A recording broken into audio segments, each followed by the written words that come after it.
biblical cosmology doesn't view the universe as this dead mechanism. It's living, it's been birthed. And so when you're reading like Genesis chapter 1, it splits like the seas. You got the waters below and the waters above, right? So it's got this idea of, if you go up further enough, you've got this kind of water canopy that's above the skies. And this is also reflected in text like in Psalms 148, where the waters above are told to praise the Creator. So even at the time of the writing of Psalms, you still got this biblical cosmology of, yeah, there's water up there. When it comes to like the book of Job, Job talks about in terms of like a plate up above, so like a solid plate.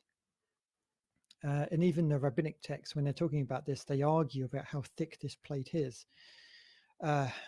So at various different points, even the communities who handled and transmitted these texts understood that this was a ancient Near Eastern conception of the cosmos and cosmology. But for me, the biblical material doesn't represent a modern cosmology, right? Our understanding of the universe is very, very different of, the Earth and how it relates to the other planets and the greater universe. Um, we have a top-down view. So what I mean by that is we've actually got, we can stick probes up there, we can stick cameras up there, we can send people out into space, and they can actually view. And so we have a top-down version of cosmology. They have a bottom-up. So they start from they look up, and then they work from that point onwards. And so their cosmology is very different. But at the same time, I think that we should recognize that, because obviously they're trying to communicate an idea to the audience. And so understanding their cosmology is very, very important if you want to understand their theology, because their theology is going to be closely connected with their cosmology. And that's going to be a lot more meaningful once you get a proper understanding of the temple and the tabernacle. Because in the Second Temple period, the tabernacle and temple were being, and the clothing of the high priest, for instance, represented different parts of the universe. And so you got this combining together of theology and cosmology. And so that's going to be very significant, I feel, when you're reading Genesis chapter 1, because Genesis 1, I would say, in my opinion, is high grade inverse polemic. And what I mean by that is this interacting with the surrounding culture's ideas of cosmology and understandings of how the universe came to be. And it's stripping away ideas of other deities creating this or having mastery over that, inverting the tropes and subverting them, and giving the glory and the authority back to the Most High. And so you've got this narrative of Adam being created on the sixth day.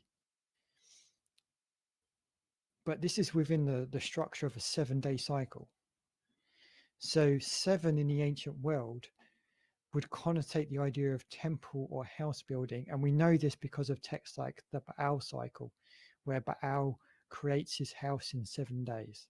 And so if you're an ancient Near Eastern reader and you're reading these texts and you notice this structure of 7, you would associate it with house building.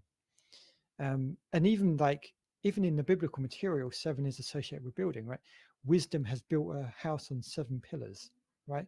Why is it connecting this idea of building and 7? Well, that's a common connection in the ancient Near East.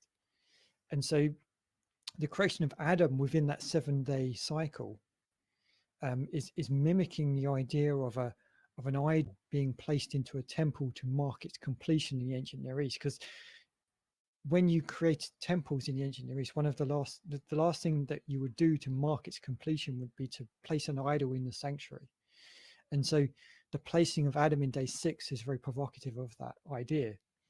And it even uses idol language for Adam in Genesis 1, because he was made in the image and likeness. Well, if you check the Hebrew there, that Hebrew there is also used, later on for idols.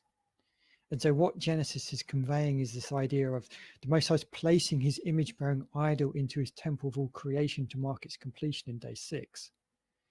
And so this is polemic against the idea of you don't need idols of wood and stone. You are that image-bearing idol. And so it's interacting with ideas, other cultures' ideas of the divine and cosmology and idols. And it's subverting and inverting ideas. And you can see this throughout the biblical material, like, for instance, like with the story of Elijah. In the story of Elijah, he says to the prophets of Baal, no rain shall come except by my word. Well, if you knew a little bit about Baal, you would know that he was the season god. So he had control of the rain. And so what the biblical material is doing there is it's taking the power of Baal, inverting and subverting it and giving it to Elijah and saying, no, Baal doesn't have the power over the storm and the seasons and the rain. It's the Most High's got power over the storm, the seasons and the rain. And so at different points, the biblical material inverts and subverts other cultures' ideas of divine and cosmology and theology and things like this. And so